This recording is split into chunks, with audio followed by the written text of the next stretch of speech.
Welcome to US1 Snapshots, where we do little overviews of big themes in American history. Today, the divided nation. Our focus points for today. The United States government and culture has been permanently affected by the history of slavery. Slavery was an essential part of the American economy, but was such a moral outrage that it caused a civil war. The cruelty, dehumanization, and hateful racism that characterized the institution of slavery continued even after emancipation, from segregation to the continued struggle for equality today. The origins of the African slave trade go back to the 1400s, when advances in seafaring made it possible for Europe to get to Africa more easily and carry much more cargo than ever before. Native Americans were originally enslaved by Europeans, especially in the Spanish areas under the encomienda system. But many died from new exposure to diseases like smallpox. But unlike Native Americans, Africans had immunity to many of these diseases already that were newly introduced to Native Americans. This made African slaves much more valuable and formulated the backbone of the trading network that would build the New World, called the Triangular Trade. Some African kingdoms during this time period, like Dahomey and Kaso, became completely economically dependent on slavery, as Europe took raw materials out of Africa and out of North America and the Caribbean, transformed them into manufactured goods, and sold them back to their settlements. The Middle Passage refers to the voyage that slaves had to undertake to cross the Atlantic Ocean. The conditions were absolutely appalling, dehumanizing, unsanitary, violent, and horrifying, traumatizing for any person to have to endure, and have left a permanent scar on our country. In addition to this, roughly a third of the cargo would die on every single passage across the Middle Passage. So thousands upon thousands upon thousands of Africans never actually made it to the New World. Slavery in early America was not quite what it was after the 1800s explosion of cotton. In the 1600s, the headright system used by the London Company of Virginia paid land grants to any investor who would actually pay for indentured servants. Now, indentured servants made up most of the slaves in the 1600s. They would promise their labor for free for 6 to 7 years in exchange for passage to the New World. And after that, they would get their freedom. And freed indentured servants, many of them black, had an impact on early America, like in Bacon's Rebellion of 1676, when many freed indentured servants who were along the frontiers fought back against the Virginia government for not protecting their interests. But as the plantation system grew out of Virginia and across the colonies, especially in the South, it increased the demand for slaves, and systems of slavery became gradually more restrictive, dehumanizing, racist, and brutal. By the 1660s, Virginia and other plantation states passed laws to make all slaves chattel, or permanent property of their masters. In addition to being permanent property of their masters, their descendants were automatically property of their masters. So much like animals, slaves could actually be bred, and their family rights were completely controlled by masters. And this led many families to be split apart, often as a punishment or at least as a threat of punishment. Many slaves were dehumanized on the auction block, as auctions were common in America in the 1700s and 1800s. This was a place where many, many families were split up.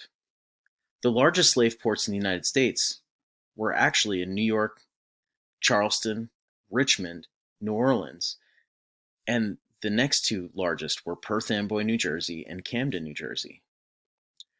Despite this widespread practice of slavery, slaves were actually usually a privilege of the wealthy elite. They were very expensive. Documents from auction blocks show them running as much as $1,400, which by today's standards is in the tens of thousands of dollars. By the 1800s, some places in America had more slaves than whites, like Louisiana and South Carolina. Here we can see the slave populations by 1860, and in the areas where the color is the darkest, you see the highest concentration of African Americans. Life on the plantation had two distinct lifestyles. Most slaves were field hands. They worked in the fields and lived in slave barracks, sometimes 3 or 4 families to a 12-foot cabin. They were kept separate from the big house where the family lived. The ownership family in a plantation system kept house slaves, and they usually worked in the house as nannies, maids, cooks, and other forms of house labor. Generally, they were treated as better than the field hands, and this was part of a system that kept the slaves divided. In fact, field hands usually weren't allowed to communicate with the master's family. They would have to send a message through a house slave. And by keeping the slaves divided, this would help prevent rebellion. Another way of preventing rebellion was through severe systems of punishment. Disobedience or attempts at running away were met with whipping, torture, humiliation, restrictive masks. All of these methods were used to restrict slaves. But there were slave revolts, and after slave revolts, many laws were passed, restricting slaves' ability to read and write, gather for worship, or even travel. See some of the methods of cruel, dehumanizing punishment that were used on slaves. And this brings us to the American paradox. Now, a paradox is a statement or proposition that seems like it contradicts itself, like neither of the two premises could actually exist together. Now, this, in reality, expresses some kind of deeper truth, even though it seems like a contradiction. And I think this is true in American history, for example. The American Revolution promised freedom and equality, liberty or death, but its practices fell short of this promise. In fact, the Constitution of 1787 promised that slavery would not be banned for another 20 years. The Founding Fathers tended to think that slavery would take care of itself, but look at their personal records. Benjamin Franklin supported the abolitionist movement, but he had slaves as workers in his publishing house. John Adams himself opposed slavery, but constantly in letters expressed his fear of the instability that would result from abolishing slaves. Thomas Jefferson wrote in 1809 that he had come to believe that Africans were equal to whites, but he held slaves until his death. George Washington was one of the largest slaveholders in all of America, and he said he had hoped that slavery would end. He did actually free most of his slaves in his will after his death, but he held them for his entire life. James Madison himself argued that slavery was evil, but he argued that abolition was impossible. And while he sold a few of his slaves, he had slaves until his death and never freed his slaves ever. One of the methods of resistance that emerged was called the Underground Railroad. Thousands of slaves fled and were aided in secret by people like Harriet Tubman, pictured here, and many, many others, through routes that would actually go south out to the Caribbean or north up into free states and into Canada. The abolitionist movement was a movement to abolish slavery. Many women, religious Christians, and free blacks and others objected to the practice of slavery. Many early U.S. leaders agreed that slavery was wrong, but didn't really know how to deal with it. In fact, a lot of the early 1800s government history is about kicking the issue of slavery down the road. A series of compromises and agreements pushed this off for dozens and dozens of years until Civil War.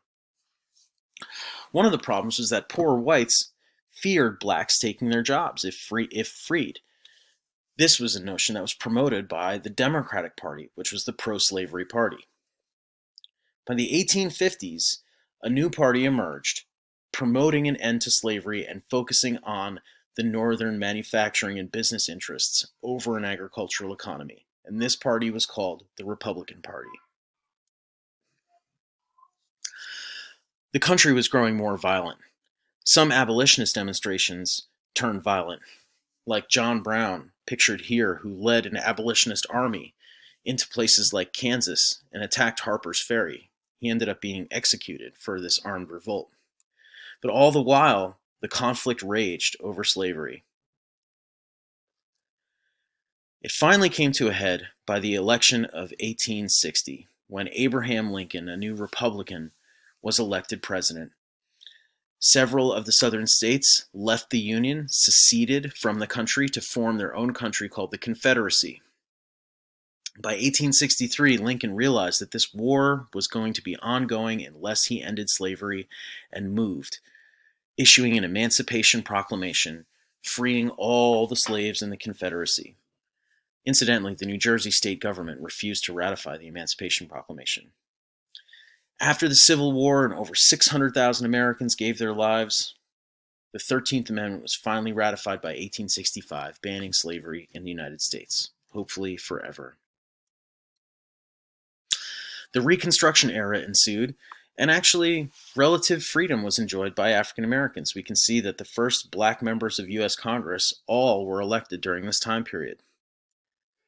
But by the election of 1876, the country was in a gridlock again. The presidential election was a tie. It had to be decided by Congress, and Rutherford B. Hayes was appointed president in exchange for a promise to withdraw all the troops from the South, and this ended Reconstruction. What ensued for African Americans was the Jim Crow era, an era of discrimination and humiliation. Laws were passed across the South, dividing public facilities and private facilities into whites only and colored sections. And this was upheld by the U.S. Supreme Court in Plessy v. Ferguson, which created the doctrine of separate but equal, in which Chief Justice Roger Taney said that the rights of the United States Constitution were never intended to be given to people of African descent. This practice of racial division was called segregation and was seen across the South all throughout the Jim Crow era. What was also seen in the Jim Crow era was terrorism, the enforcement of inequality through organizations like the Ku Klux Klan, pictured here with their white hoods and burning crosses, in attempts to intimidate African Americans into a subjugated second-class status. This organization still exists today. Here you can see pictures from Warren County, New Jersey in 2003 of a KKK rally. The KKK preaches that America is intended only for WASPs, white Anglo-Saxon Protestants. They don't like Catholics or Jews or anyone that is non-white. In addition to the horrors of segregation and general racism, blacks also faced the threat of lynching. Mobs could attack black families at any time and publicly display their bodies after being tortured and murdered. And this would create fear in the black communities. What would also create fear was that many of the law enforcement institutions, like the police and the judges and lawyers, were often members of the KKK in secret. So African Americans have felt alienated in this society for generations.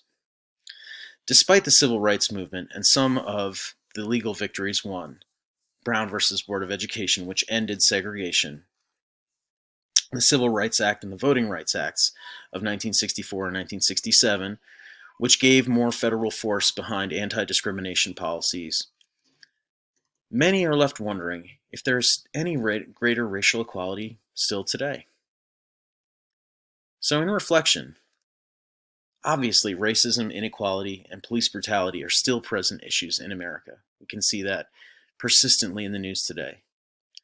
So what will it take to heal the history of bigotry in this country? What are your ideas?